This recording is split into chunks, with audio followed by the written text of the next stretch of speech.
তোর উপর রমজানের রোজা ফরজ করা হয়েছিল, তুই রোজা রাখিসনি, তোর শাস্তি জাহান্নাম। আমাকে মাফ করে দাও, আমাকে মাফ করে দাও, আরেকবার সুযোগ দাও।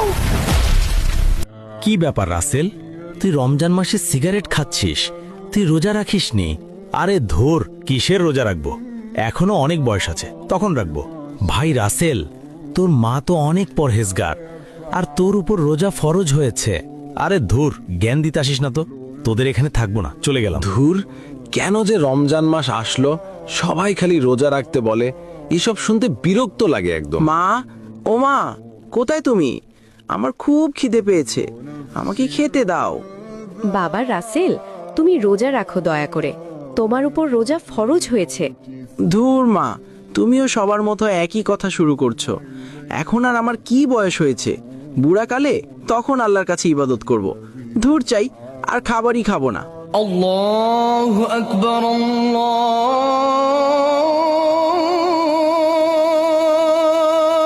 আকবার।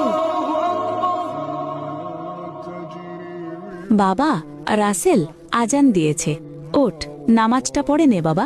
ধুর মা, যাও তো, বুঝলাম না, বুড়াকালে আল্লাহর ইবাদত। হে আল্লাহ, তুমি আমার সন্তানকে হেদায়েত দান করো, ওকে সঠিক পথ দেখাও, ও যেন 5 ওয়াক্ত নামাজ ও রোজা রাখে, আমিন। গার্লফ্রেন্ডকে একটা ফোন দি। হ্যালো জান, কোথায় তুমি? কতদিন তোমাকে দেখি না, আমি তোমার সাথে দেখা করতে চাই। হ্যাঁ বেবি, আমি তোমার সাথে দেখা করব, তাহলে কালকে দুজনে আমাদের পার্কে দেখা হবে। রাত 3টে বেজে গেছে, মোবাইলটা রেখে এবার ঘুমিয়ে যাই।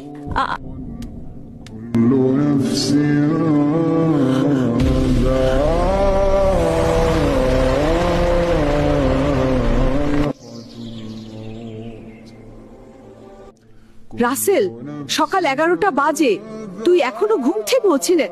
আমার ছেলে কি হয়ে গেল? বাবা রাসেল, ওঠ, কথা বল। ও রাসেল, আমার সোনা, চোখ খোল বাবা। একটি দুঃসংবাদ, হাওলাদার বাড়ির মোহাম্মদ রাসেল রাত 3টার সময় ইন্তেকাল করিয়াছে। ইন্না লিল্লাহি ওয়া ইন্না ইলাইহি রাজিউন।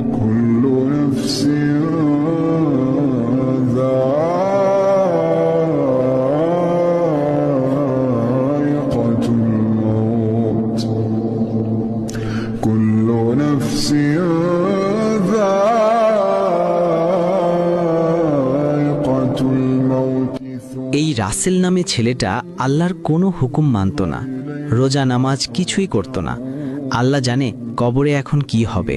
তোর উপর রমজানের রোজা ফরজ করা হয়েছিল, তুই রোজা রাখিসনি, তোর শাস্তি জাহান্নাম।